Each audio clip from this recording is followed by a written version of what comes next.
acho que aconteceram muitas coisas ao mesmo tempo no Brasil, nos últimos 30, 40 anos, que explicam muito do que a gente está vivendo e muito dessa conversa que a gente está tendo aqui. A primeira é a seguinte: a esquerda no Brasil, a esquerda contemporânea no Brasil é uma esquerda católica. E tem razão para isso.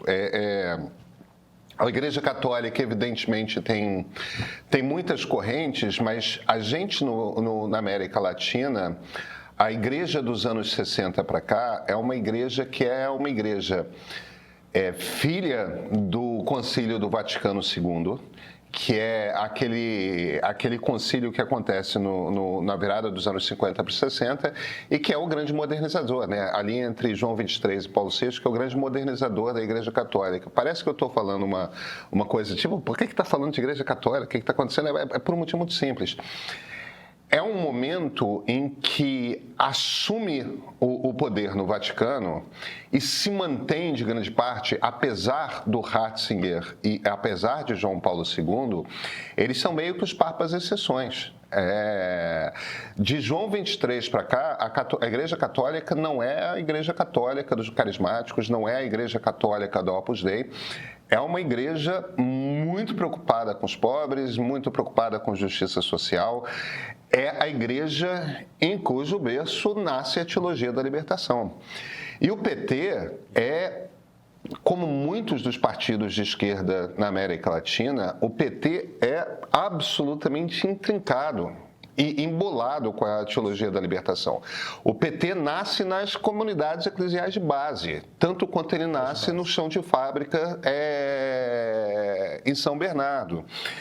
E uma das razões pelas quais eu estou falando sobre isso é o seguinte: simultaneamente, nesse período, anos 50 e 60, estava acontecendo, tanto no Rio de Janeiro quanto em São Paulo, o grande período de especulação imobiliária e expansão urbana.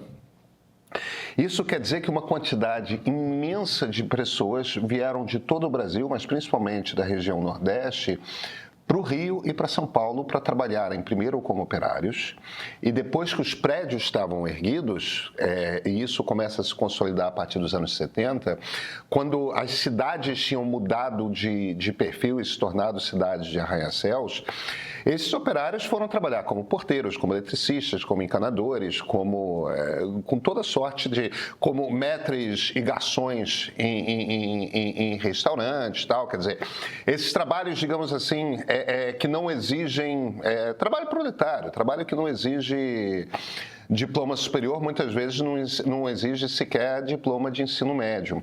Agora, a Igreja Católica, nesse momento, ela estava com seu olho no campo. A Igreja Católica olhou muito para o campo em toda a América Latina. E essas pessoas que vieram do interior das Alagoas, do interior do Ceará, do interior de Pernambuco, do interior do Maranhão, do interior da Bahia, do interior de Sergipe, do interior de todo o Nordeste, essas pessoas que vieram muito pobres em Paus de Araras, vivendo uma vida cão até conseguir chegar aqui, elas eram sempre pessoas extremamente católicas. Aí quando elas chegam e elas vão morar nas periferias urbanas que estão começando a nascer, nas favelas que estão começando a se formar, elas não encontram uma igreja. E o que começa a se implementar a partir do final dos anos 70 e início dos anos 80 por todo o Brasil são essas igrejas neopentecostais, principalmente a Assembleia de Deus, mas não só a Assembleia de Deus, tem todos esses muitos sabores de igrejas protestantes evangélicas, como disse o Brando, como disse o professor, não são aquele protestantismo ao qual o Weber se referia, né? De Lutero e Calvino. É um protestantismo bem século XX, com muitas diferenças e tudo mais. Agora, aquelas pessoas, elas vão para uma região onde o Estado não está, então você não tem serviços públicos, você muitas vezes não tem praças sequer. Você não tem coleta de lixo, você não tem infraestrutura urbana, você não tem encanamento de água, você não tem encanamento de esgoto. Essas coisas demoraram muito para chegar lá. Elas vão para regiões que são muito longe da cidade onde trabalham. Então, com muita frequência, é 1 hora, 2 horas de ônibus, de trem, do que for. Nessa vida muito dura, onde existe e começa a se organizar criminalidade importante, né? O PCC é uma coisa moderna, mas antes de haver PCC, haviam vários grupos de tráfico de droga muito diferentes, ameaça aos filhos, regiões muito violentas e tal. Gente, as igrejas evangélicas estruturam a vida dessas pessoas. Aí você soma um terceiro fenômeno, que é um fenômeno igualmente importante. Acaba a era industrial. Isso é uma coisa que eu repito muito aqui no Central, e as pessoas talvez acham em grande parte que isso é muito chato, por que fica falando desse troço o tempo todo? É porque a gente está vivendo no meio do olho do furacão e as pessoas não entendem que a gente estava numa era há muito tempo. A era industrial começa na metade do século XVIII. A gente passou metade do século XVIII, o século XIX inteiro, o século XX inteiro na era industrial. E acabou. Por que acabou? No fim das contas, o que define a era industrial? O que define a era industrial é o seguinte: a gente desenvolve máquinas genéricas que substituem a força humana e a força animal.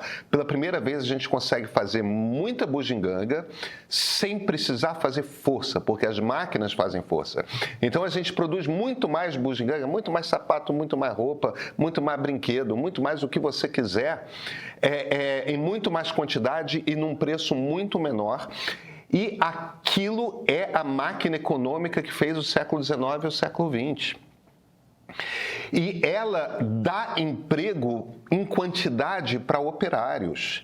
É ali, nessas fábricas, que se faz dinheiro, que se constrói riqueza e que se emprega uma massa de milhões de pessoas no mundo todo. Isso cria a classe operária. Então, quando Marx vai escrever, no final da primeira metade do século XX, do século XIX, quando Marx começa a escrever, é desse mundo que o Marx está falando. É desse mundo em que essencialmente toda a economia gira ao redor do chão de fábrica. Esse mundo acabou. Não tem mais operário. E não tem mais operário mesmo, porque foram robotizados. As grandes empresas do mundo hoje, Microsoft, Apple, Nvidia, são empresas que não têm fábricas. Elas terceirizam a fabricação e são robôs que fazem boa parte dos seus produtos. Então, para você fazer grandes fortunas, você não precisa mais de uma massa de operários. Aquela turma que eram os operários, eles não são mais católicos no Brasil. Eles não são mais católicos porque a Igreja Católica estava preocupada com a zona rural, porque achava que o Brasil pobre estava na zona rural. A Igreja Católica se distraiu nos anos 60 e 70. Quando foi prestar atenção, já tinha perdido essa massa de pessoas. E eu estou falando dessa massa de mais de metade dos brasileiros que está na classe C. Eles não têm mais a fábrica. Por não ter mais a fábrica, eles não estão todos reunidos no mesmo galpão. Como eles não estão todos mais reunidos juntos no mesmo chão de fábrica, eles não se organizam politicamente em sindicatos. A maneira como os partidos social-democratas na América Latina tradicionalmente recrutavam a sua base, montavam a sua base, construíam a sua base, era nos sindicatos de operários e na Igreja Católica. Os dois não têm mais nada a ver com a realidade dessa massa de brasileiros. É claro que eles são conservadores. É claro que eles não são petistas. E é claro que o PT, que é comandado por pessoas de 80 anos, cuja formação política se deu nos anos 60 e 70, não entende o que está acontecendo. Agora, eu falo tudo isso para dizer que eu sigo achando politicamente um golaço a isenção de imposto de renda para quem ganha até R$5.000 por mês. Uhum. Posso depois fazer uma observação? Por favor, professor. Falou, mas acho que a Luísa fala, depois eu não quero atravessar a Luísa. Não sei, a luta não, com algo aí? É com a Flávia, né? Não, pode falar. Então tá. Não, olha só, Pedro, é o seguinte, Pedro falou uma coisa interessante e eu estava aqui quando... O professor é cheio de referência com o livro, viu, Pedro? Então, você me perdoe, mas quando você estava falando da urbanização, me veio aqui o livro 1970, São Paulo, 1975, Crescimento e Pobreza. E foi um livro publicado a partir de pesquisas no SEBRAP, com o apoio da Igreja Católica, tentando entender o que é deste Brasil da urbanização e da construção de uma periferia que não conseguia abrigar aqueles que vieram para o Brasil, para São Paulo, para as grandes capitais. Porque, veja só, nós demos um salto incrível demográfico do campo para a cidade em pouco tempo.